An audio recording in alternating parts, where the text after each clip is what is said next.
Uma boa noite a todos. Pastor Davi, obrigado pelo carinho, pelo convite. É um prazer, irmãos, estar aqui. Eu achei muito bonita a igreja, né? Uma estrutura muito boa. Parabéns aos irmãos pela estrutura que vocês têm para adorarem a Deus e para trazerem pessoas, amigos também, para adorarem a Deus conosco.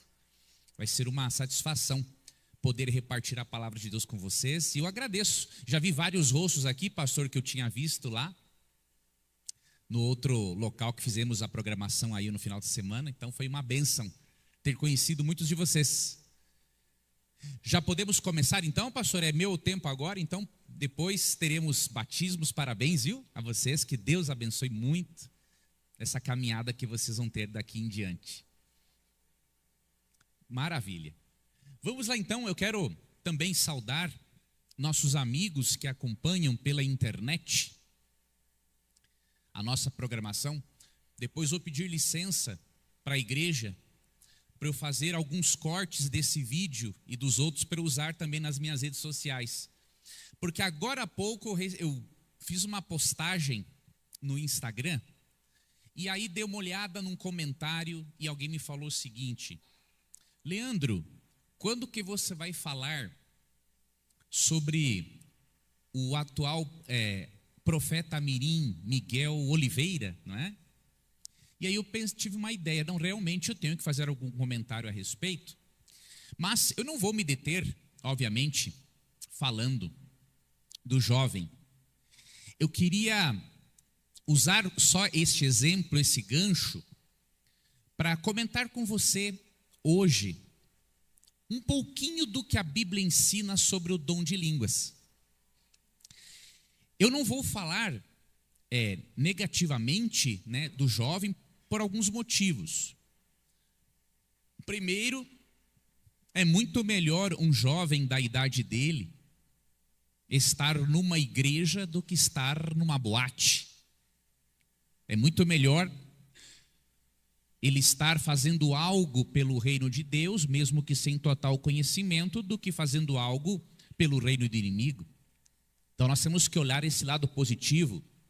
Outro lado positivo, a família com certeza deu uma educação religiosa sólida para que ele se tornasse o que se tornou no mundo religioso.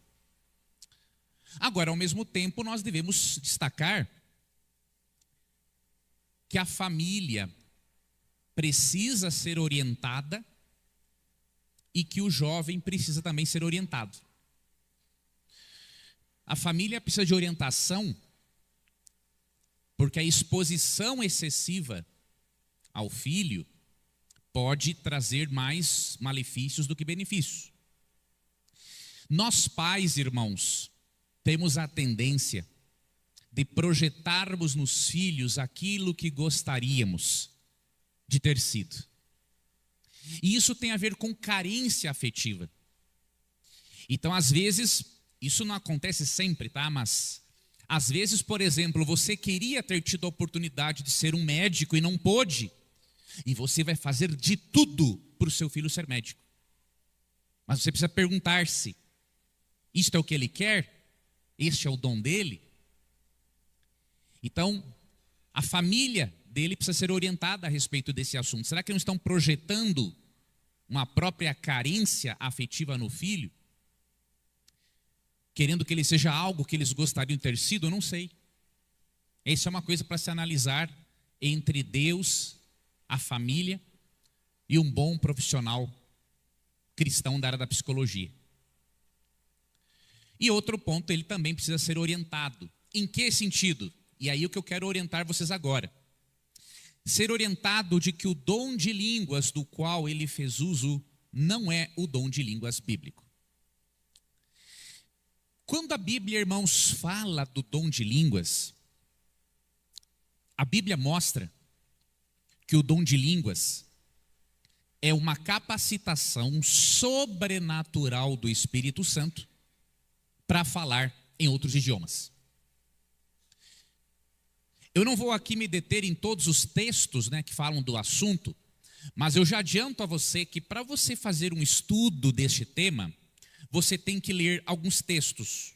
Eu não vou ler todos, obviamente, com você, mas vamos ler apenas um para começarmos. E depois nós vamos para o capítulo no qual quero me deter, que muitos irmãos pentecostais usam esse capítulo para dizer que Deus apoia um dom de línguas estranhas. Tá ok? Mas antes é importante vermos que Jesus prometeu que o dom de línguas seria sim um dos dons do Espírito.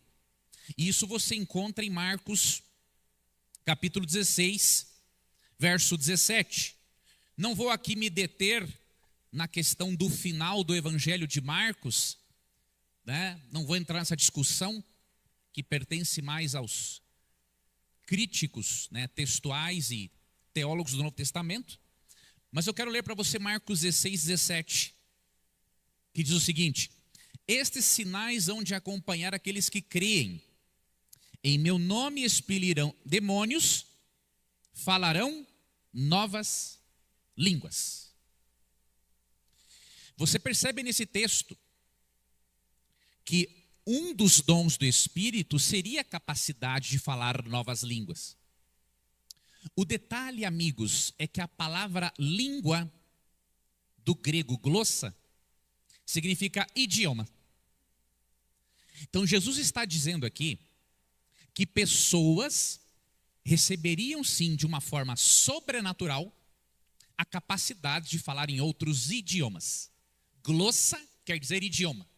Não tem outra forma de interpretar isso. E essa promessa se cumpre pela primeira vez na festa do Pentecostes. Você lê em Atos capítulo 2, que quando estavam reunidos para a festa do Pentecostes, o Espírito Santo desceu sobre os apóstolos e cerca de 120 pessoas, e eles começaram a falar em outras línguas.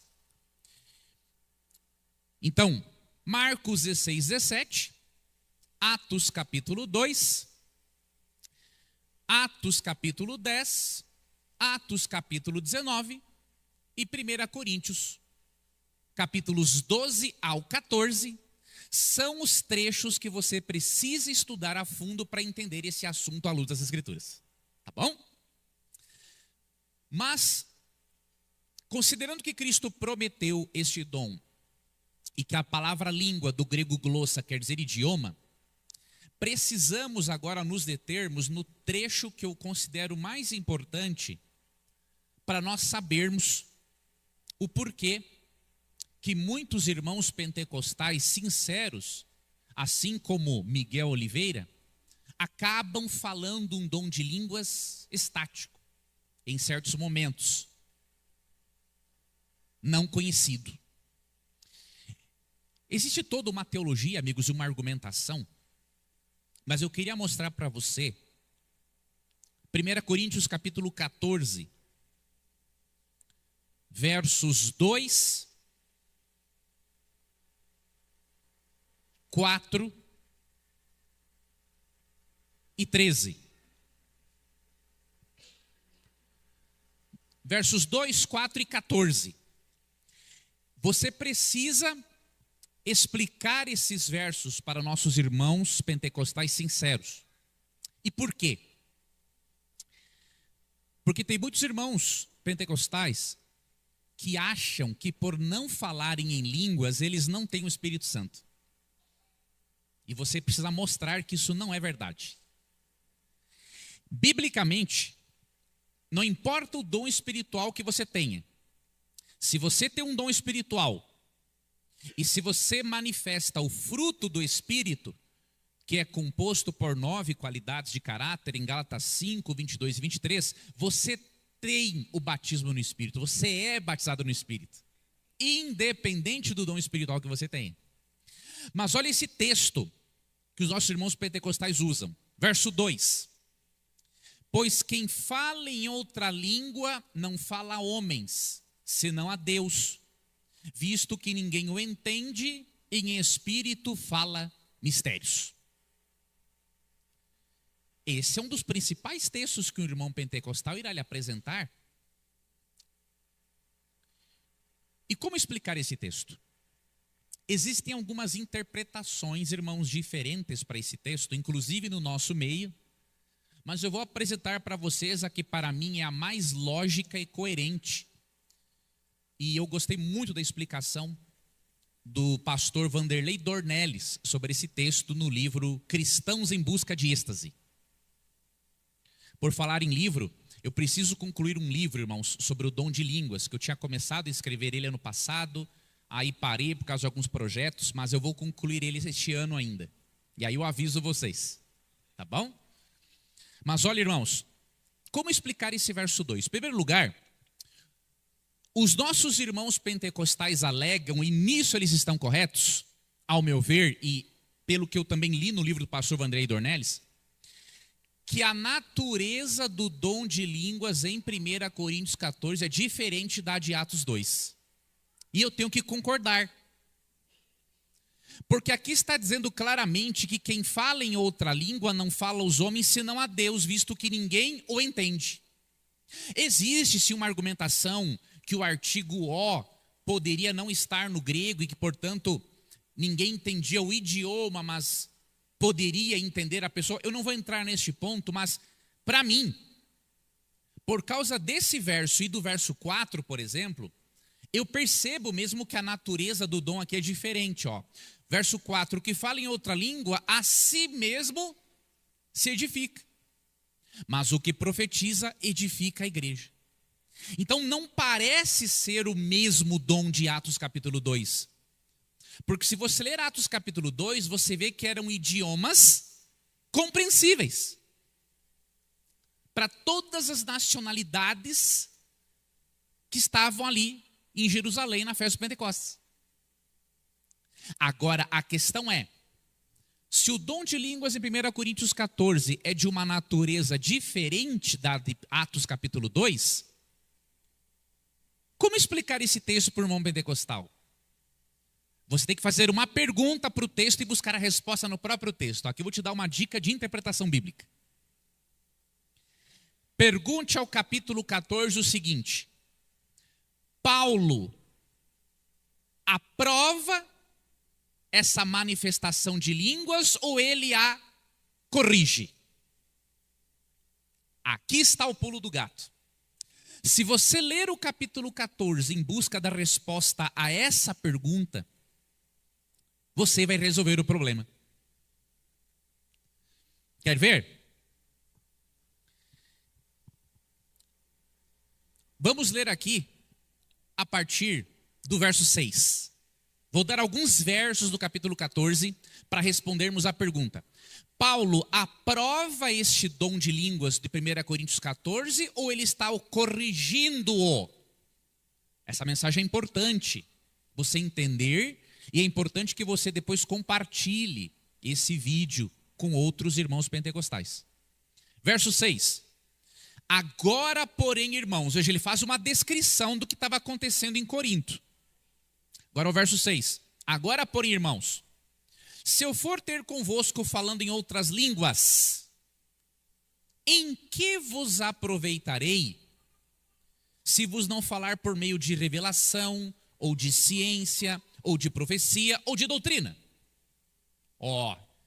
Ele já começa a dizer o seguinte: olha, tudo bem, vocês estão falando em línguas, mas vamos entender qual é o propósito do dom de línguas? Ele segue, verso 7. É assim que instrumentos inanimados, como a flauta ou a cítara, quando emitem sons, se não os derem bem distintos, como se reconhecerá o que se toca na flauta ou na cítara?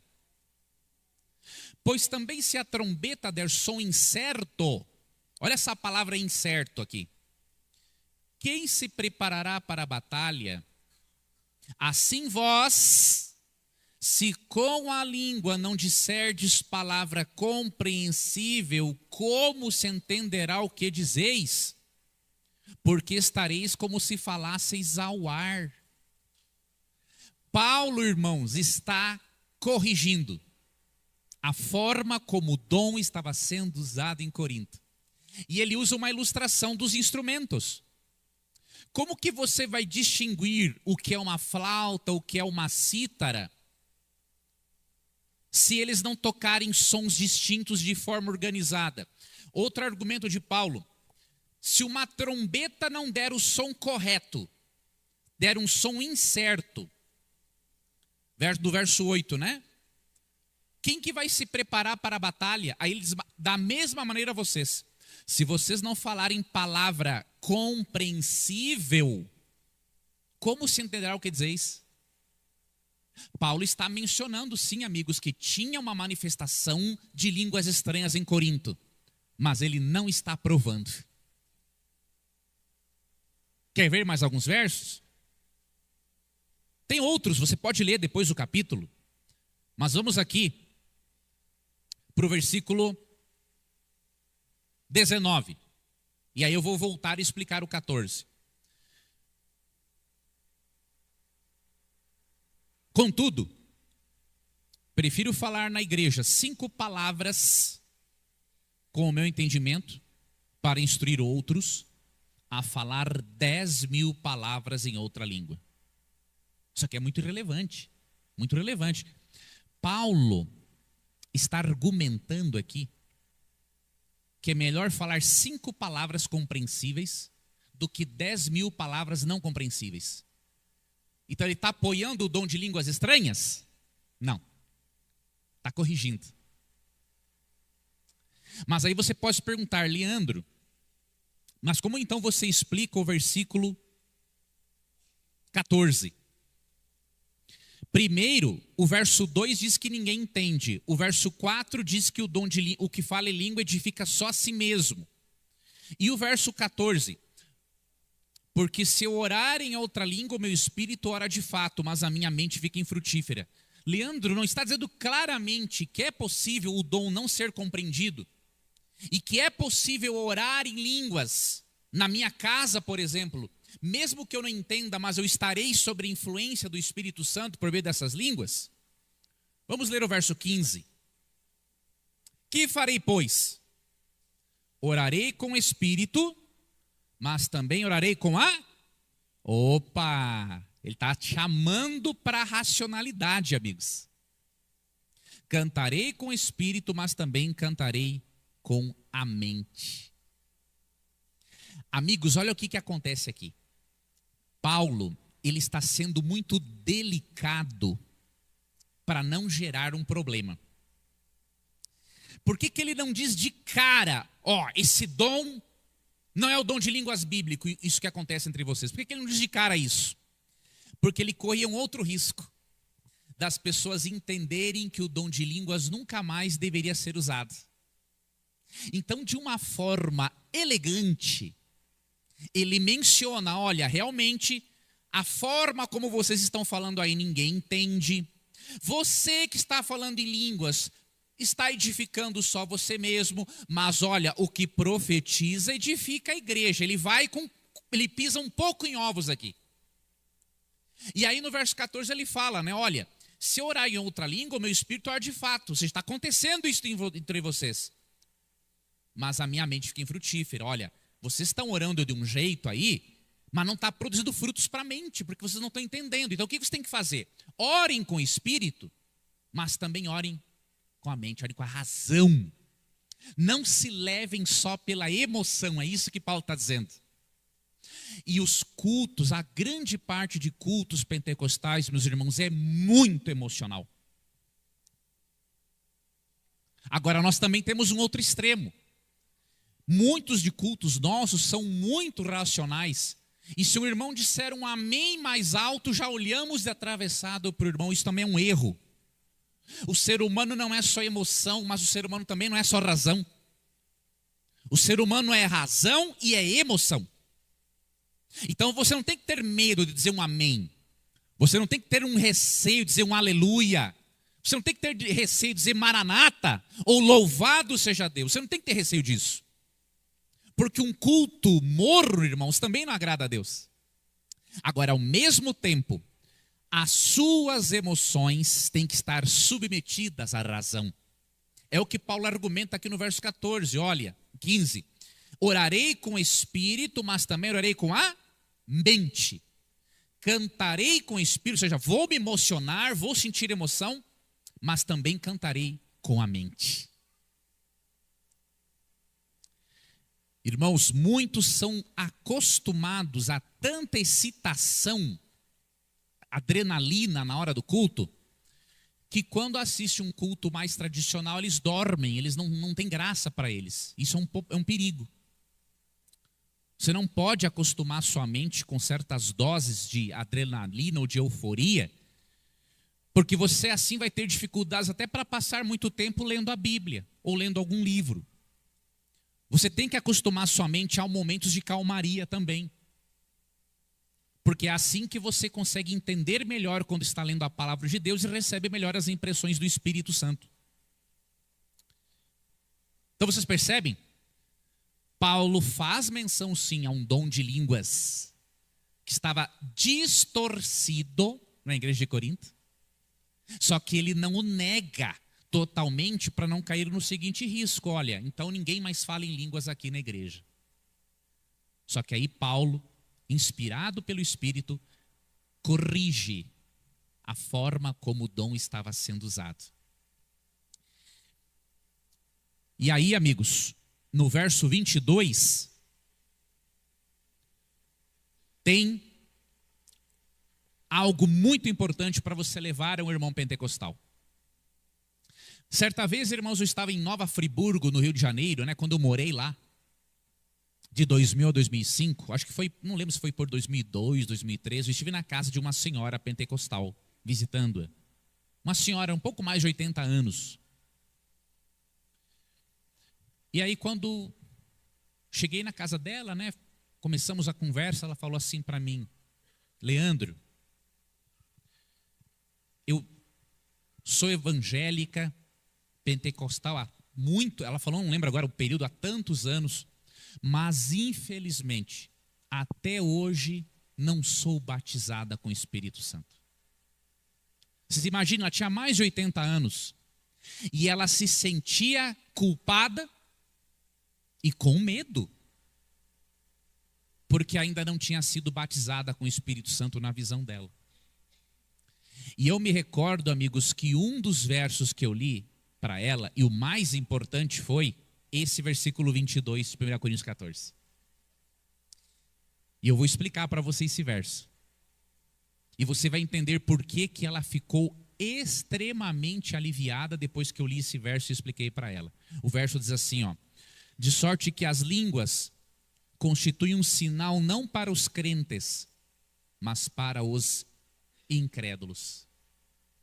Mas a profecia não é para os incrédulos, e sim para os que creem. Irmãos, esse verso é muito significativo. Esse verso nos mostra que a forma como os coríntios usaram o dom de línguas e a forma como muitos irmãos pentecostais têm usado o dom de línguas está errado.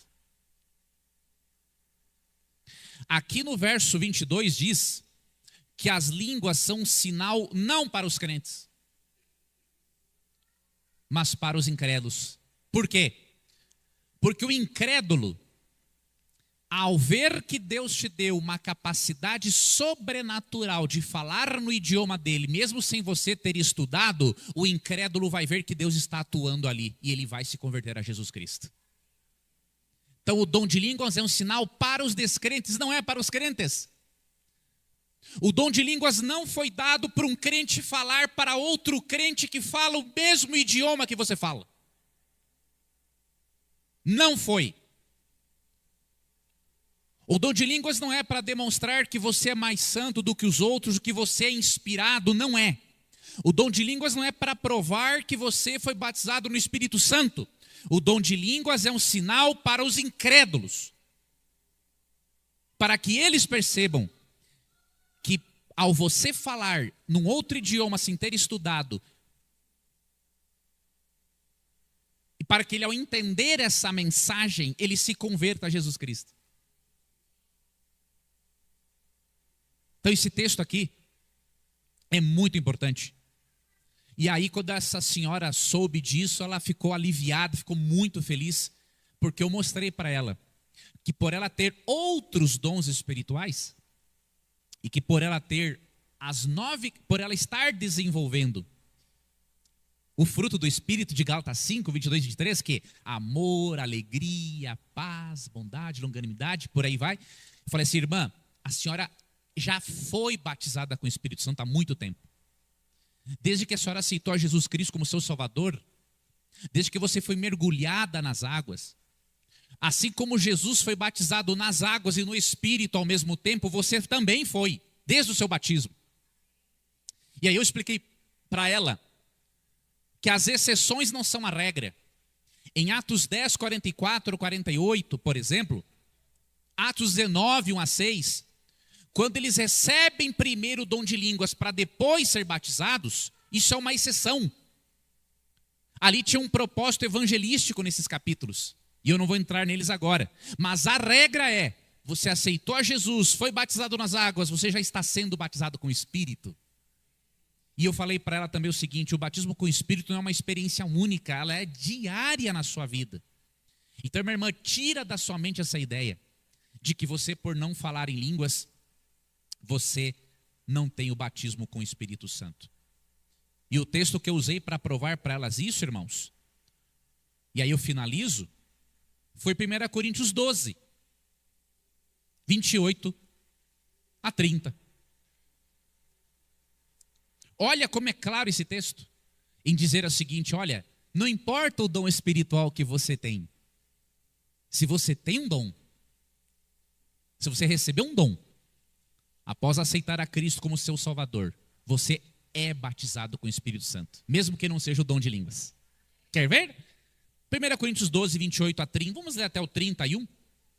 Porventura, não, 28, a uns estabeleceu Deus na igreja, primeiramente apóstolos, em segundo lugar profetas, em terceiro lugar mestres, depois operadores de milagres, depois dons de curar, socorros, governos, variedades de línguas.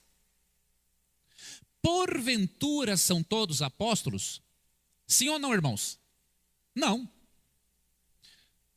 Ou todos profetas? Todos são profetas na igreja? São todos mestres? Ou operadores de milagres? Tem todos dom de curar, irmãos? Falam todos em outras línguas? Olha aqui, ó. Aqui não diz que você só é batizado com o Espírito se fala em línguas. Aqui fala que os dons são diversos. E que ninguém tem, que a igreja não é obrigada a ter o mesmo dom.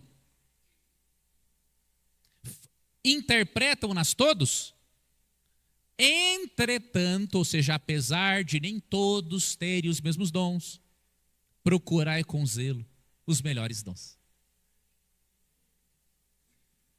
Então Paulo faz uma série de perguntas retóricas que exigem um não como resposta, para dizer o seguinte: a igreja é um corpo, e a igreja, assim como um corpo, possui muitos membros com diferentes funções, e nenhuma função deixa de ter a sua importância. O pé, a mão, a cabeça, o braço, a perna, todos têm a sua função. Por menor que seja, o corpo como um todo depende de todos os membros funcionando de forma correta, harmônica para o bem-estar desse corpo. É o argumento de Paulo. Paulo diz o seguinte: se sinta valorizado pelo Espírito Santo, pelo dom que você tem. E não almeje ou não pense que é obrigatório você ter um dom específico para você ser valorizado pelo Espírito Santo. Ele lhe ama. Ele lhe trouxe a Jesus Cristo. Ele converteu você. O Espírito Santo lhe deu um dom, ou alguns dons espirituais. Ele desenvolve em você as qualidades de caráter dele. Então, fica tranquilo, fica tranquila, você já está salvo em Cristo. É só não desistir dele. E nós vamos ter agora a oportunidade de vermos mais duas amigas e irmãs, logo mais, entregarem definitivamente a vida a Jesus Cristo e receberem o batismo nas águas e o batismo no Espírito também. Parabéns para vocês. Mãe e filha, que coisa boa, parabéns. Que Deus guie a família de vocês. Creia, meu irmão e minha irmã, que independente do dom que você tem, você já é batizado no Espírito. E eu falo isso para você, meu irmão pentecostal, que está assistindo agora. Estuda, reveja esse vídeo. Eu sei que pode ser difícil a princípio, por se tratar se tratar de alguns conceitos novos, mas eu convido a você, vá ao texto bíblico. Faça essa pergunta para 1 Coríntios 14. Paulo aprova aquele tipo de dom ou ele o corrige? Se você buscar a resposta correta, o texto vai lhe dar a resposta correta. Agora você vai precisar submeter a sua lógica e interpretação pessoal à lógica e à interpretação do Espírito Santo e do apóstolo Paulo aqui.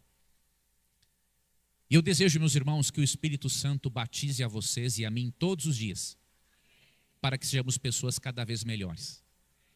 Obrigado por terem assistido.